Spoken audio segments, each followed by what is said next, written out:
Hi everybody, this is Shawna Odette from the Flying Cat Academy. This is lesson number 31. In this lesson, we will introduce the student to the sounds of WH and PH. Let's begin by setting up the table. You'll need your top 160 sight word list, the sight word study method instruction sheet, the card pack for the student, some blank index cards, highlighter, markers, and some pencils. For the short vowel drill, you'll need the teacher instruction sheet, the keyword pictures, and the keyword sentence. For the phonemic awareness drill, you'll need the teacher instruction sheet and the colored tiles for the student. For the visual drill and auditory drill, you'll need the instruction sheet and the student's card pack. Notice that SH has been added to the card pack because that's what we worked on in the previous lesson. Then we'll move on to the syllable card drill. You'll have to cut this one out in advance. I like to use different colors to separate the bases from the prefixes to make them visually different for the student. And we're going to write the meanings of each syllable on the back of the card, and then we're going to discuss them during the drill with the student.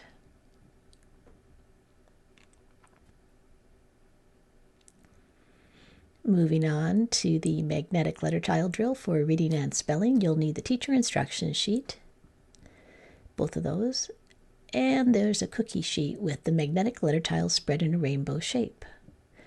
We've got CH and SH on the board now because we've introduced them, and in today's lesson we'll be working on WH and PH, so I've got them ready on the board as well. Then we'll move up to the syllable pounding instruction sheet, the new kinesthetic discovery sheet, and the sheets that go with the lesson, including the single word list, the story, and the sentences for the writing portion of the lesson. In addition to all of that, we've got two blending drills set up on the table. Let's start with the sight word study method. Student, can you take out your sight word card pack? I'd like you to read each word, and when you get one correct, you'll put a check mark in the corner of the index card. Once you're finished all the words, you will give the card pack to your teacher. Then it's your teacher's turn to read.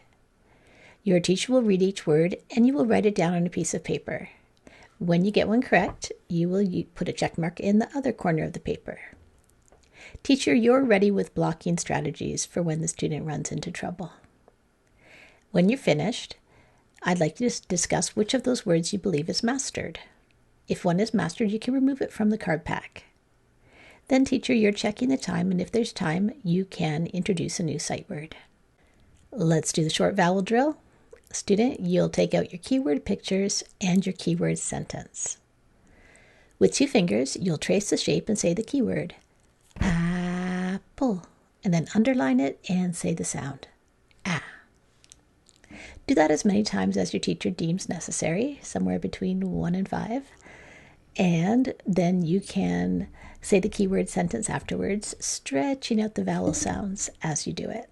Let's do the phonemic awareness drill. Student, for this one, you're going to need your colored tiles. I'm going to tell you that your word is in. Can you repeat that word? Now let's use it in a sentence. I might say, I am in the house. What would you say? Can you make a sentence for in? Okay, I'd like you to build the word in with your colored tiles. Then tap it and say it. Okay, you should have 2 tiles in front of you. And I'd like you to take a third color, call it shh. Put that at the front of in. What's your new word? Tap it and say it. Did you get shin? If you did, that's correct. So if that's shin, I'm wondering, can you find the n in shin? Change the n into a p. What's your new word? Tap it and say it. Did you get ship? If you did, that's correct. Now find the sh in ship. Change the sh into a ch. What's your new word? Tap it and say it. Did you get chip. If you did, that's correct. Now find the I in chip. And are you touching it? I'd like you to change the I into an aw. What's your new word? Tap it and say it. Did you get chop? If you did, that's right. And let's stop there. You can put your towels away. Good work.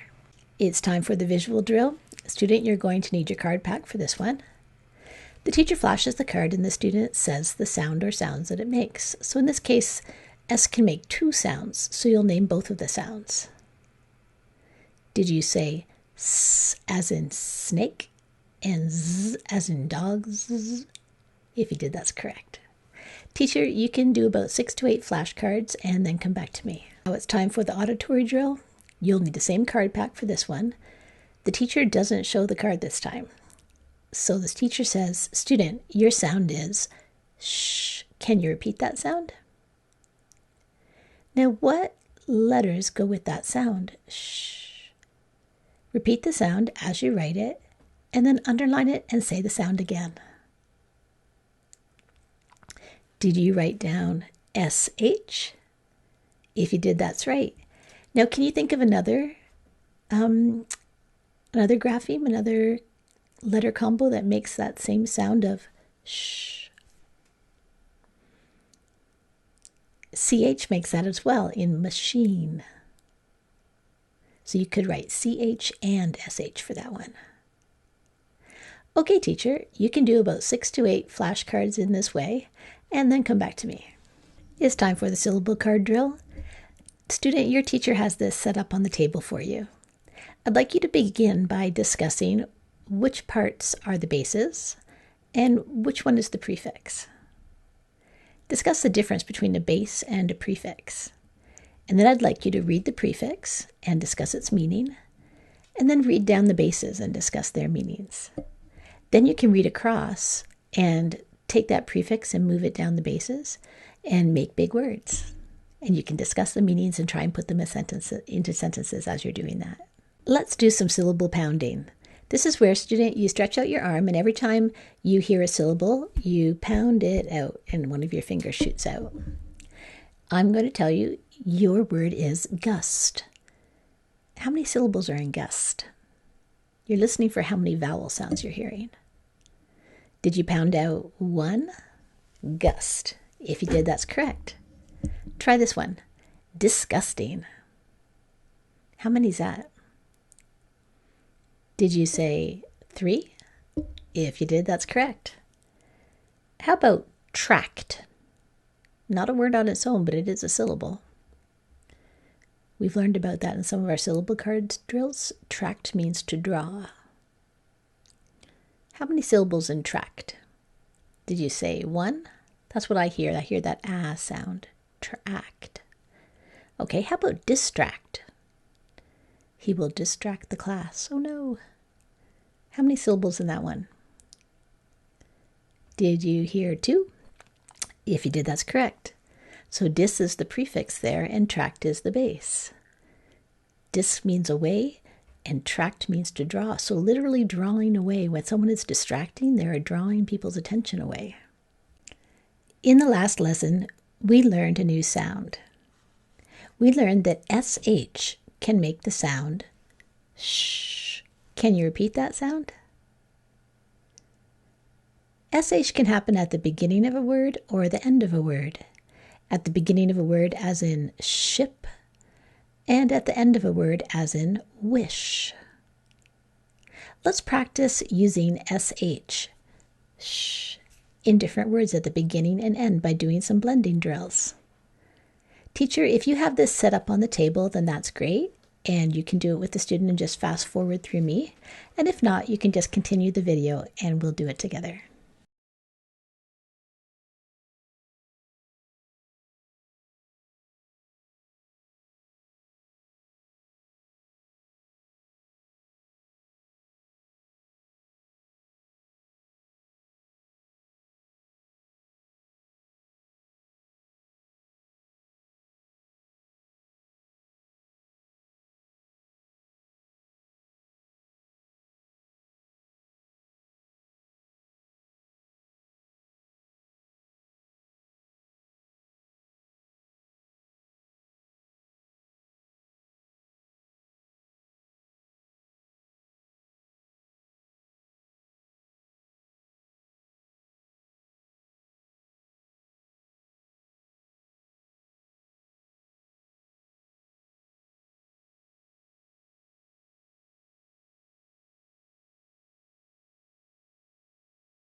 Let's move on to the new content part of the lesson. We're going to learn about 2 new letter combos today.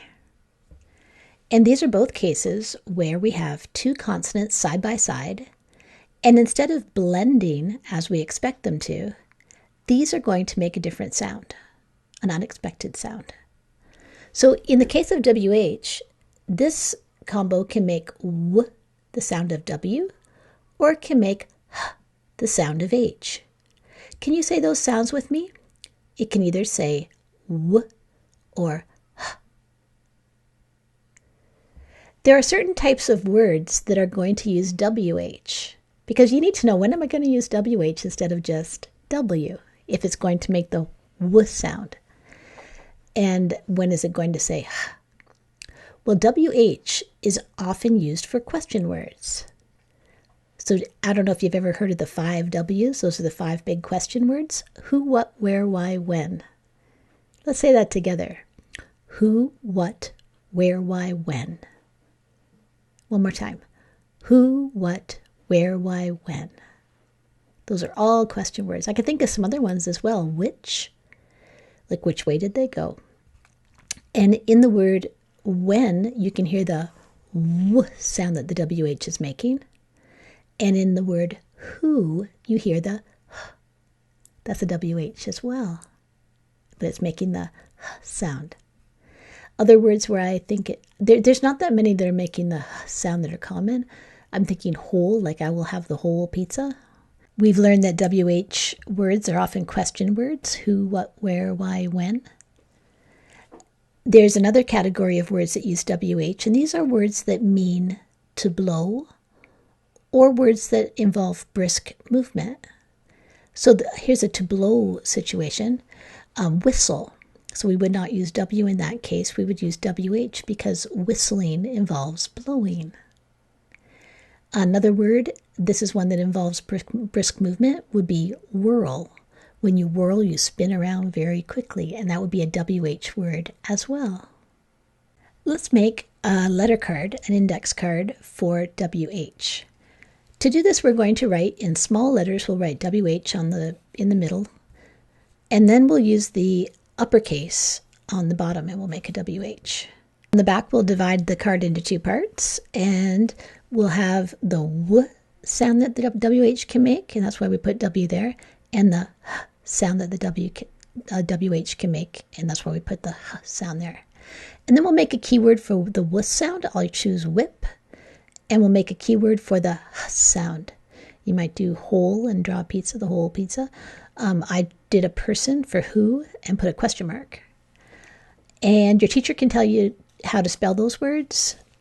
And then after that, we're going to do a blending drill. Can you tap it and say it? And let's change it to our new sound of the day, our WH. And if you're not sure of whether it's going to say W or H, always guess W.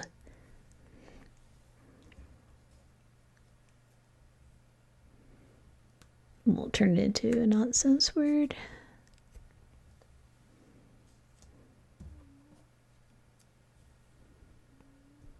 And we'll end on a real word. We're going to learn about a second combination, a second team of consonants. And instead of each saying their own sound and blending together, they make a new sound, an unexpected one for us. So PH does not say P and H. It actually makes the sound of the letter F. It says F. Can you repeat that sound? F. So you might ask yourself, well, why do we bother having 2 symbols that make the same sound? In this case, the reason is because PH is showing us where the word comes from. Very often, the PH is used in Greek words. So I'm thinking of the word graph, which relates to mathematics, or pharmacy. F at the start of pharmacy is PH. The Greeks are responsible for giving us many words that relate to science and math. I'm thinking physician. There's a medicine word right there. So that's a F sound at the beginning of physician, which is a doctor. Let's work with this PH sound, which is making f, by making first an index card to help us remember. We'll put the lowercase letters in the main part of the card, and in the corner we'll put the capitals, the lowercase, or sorry, the uppercase. And then on the back we're going to have a keyword.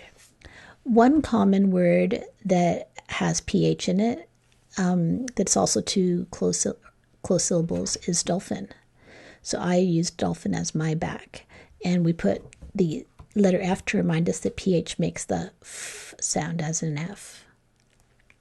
Yeah, so you could use graph, G-R-A-P-H, that's another common one. So make your card and then come back to me. We're going to move into the letter tile drill for reading. So you'll need your cookie sheet with your magnetic letter tiles for this one. We are working on the sounds W and H as being connected to WH, and the sound F as being connected to PH.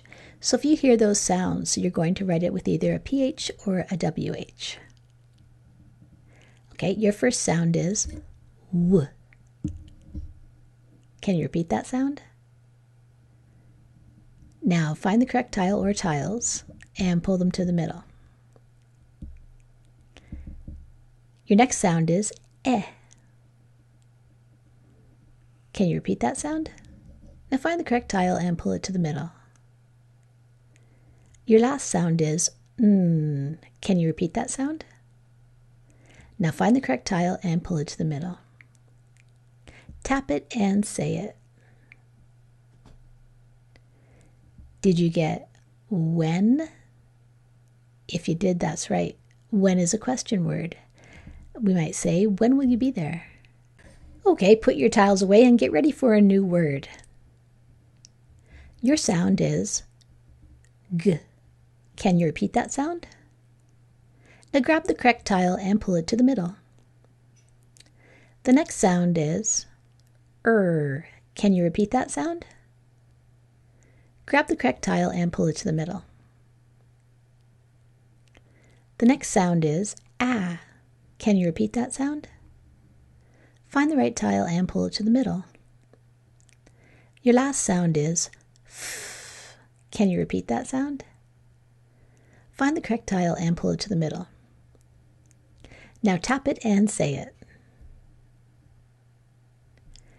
Did you get graph?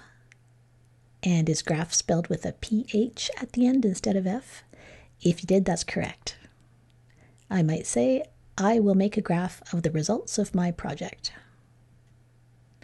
Okay, teacher, if you would like, if there's time permitting, you could do a third word with the magnetic letter tile drill. And if not, then you can have the student read the individual word sheet and then read the story and come back to me. Let's do the magnetic letter tile drill for spelling. Student, you'll need your magnetic letter tile board for this one.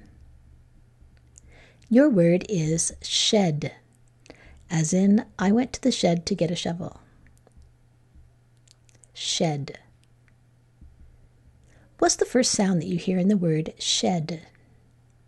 Find the correct tile or tiles and pull them to the middle. What's the next sound that you hear in the word shed? Find the correct tile and pull it to the middle. And what's the last sound that you hear in shed? Find the correct tile and pull it to the middle. Now tap it and say it. Did you get S-H-E-D? If you did, that's right. Put your tiles away and get ready for your next word. Your word is when. Can you repeat that word? When is a question word. I might say, when did you get there? What's the first sound that you hear in when? Now grab the correct tile or tiles and pull them to the middle. What's the next sound that you hear in when? Find the correct tile and pull it to the middle. And what's the last sound that you hear in when? Find the correct tile and pull it to the middle. Now tap it and say it. Did you get W-H-E-N. If you did, that's right. Now let's do some finger tapping. So you're going to need a lined paper and a pencil for this one. We'll tap it and say the sounds, then grab the whole word and say the whole word, and then you'll write down the word. Your word is whip. Tap it, say the sounds, say the whole word, and write it down. Teacher checks the work. Okay, for the next one, you can choose whether you'd like to finger tap or trace. And your word is shun. If I don't want someone to be around me, I might shun them. I would stay away from them. Shun. Can you repeat that word? Okay, tap it or trace it, saying the sounds. Grab the whole word, say the whole word, and then write it down.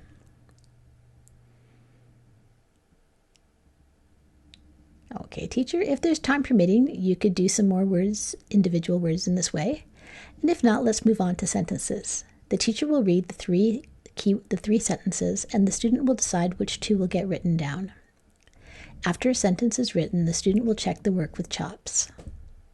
In the last few lessons, we've been talking about the cases in which you have two consonants side by side, and instead of blending together, as we're used to, they're making an unexpected sound, a new sound. CH is an example of this. CH can make three sounds. Student, can you tell your teacher the three sounds of CH? Did you say ch as in chip, k as in school, and sh as in machine? If you did, that's correct. A second combo that we have looked at is SH. Student, can you tell the sound that SH makes to your teacher? It makes sh as in shop. Today we learned about two new ones. WH makes two sounds. What are the two sounds it makes? Tell your teacher, student. WH can make w, or it can make the h sound. It's often found in question words, making WH, who, what, where, why, when, and certain words that either involve blowing or brisk movement, such as whistling or whirling. The last one that we learned about is PH. And do you remember the sound that PH makes? Tell your teacher, student. PH makes the f sound as in the letter F. And usually it's being used to show where it comes from, because often Greek words will make the sound in this way. That's the end of Lesson 31. Great job today. This is Shawna Odette from the Flying Cat Academy.